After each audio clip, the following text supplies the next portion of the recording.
Professor కోదండరాంకు MLC పదవి ఇవ్వడాన్ని మాజీ మంత్రి కేటీఆర్ హరీష్ రావులు జీర్ణించుకోలేకపోతున్నారని కాంగ్రెస్ దళిత రాష్ట్ర కన్వీనర్ హెచ్ఆర్ మోహన్ ఫైర్ అయ్యారు. ఉద్యమ నాయకుడు ప్రొఫెసర్ కోదండరాంను కాంగ్రెస్ ప్రభుత్వం గుర్తించి ఎమ్మెల్సీ పదవి ఇచ్చి గౌరవిస్తే దాన్ని బీఆర్ఎస్ నాయకులు జీర్ణించుకోలేకపోతున్నారని మండిపడ్డారు. తెలంగాణ ప్రజలు మార్పు కోరుకుని కాంగ్రెస్ పార్టీని అధికారంలోకి తీసుకొచ్చారని హెచ్ఆర్ మోహన్ తెలిపారు. కాంగ్రెస్ పార్టీ ప్రజల పార్టీ అని స్పష్టం చేశారు. లోక్సభ ఎన్నికల్లో బీఆర్ఎస్ పార్టీకి ఒక్క సీటు కూడా రాదని కాంగ్రెస్ దళిత రాష్ట్ర కన్వీనర్ హెచ్ఆర్ మోహన్ ఎద్దేవా చేశారు.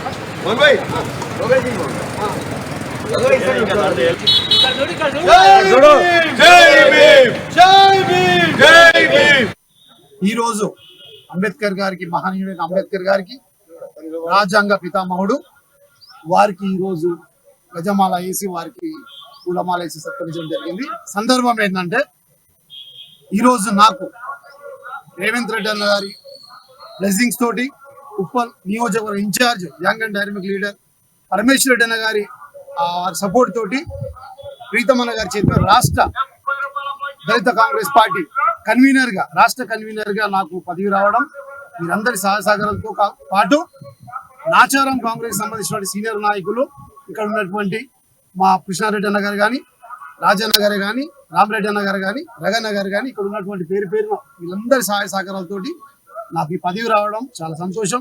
ఈ పదవి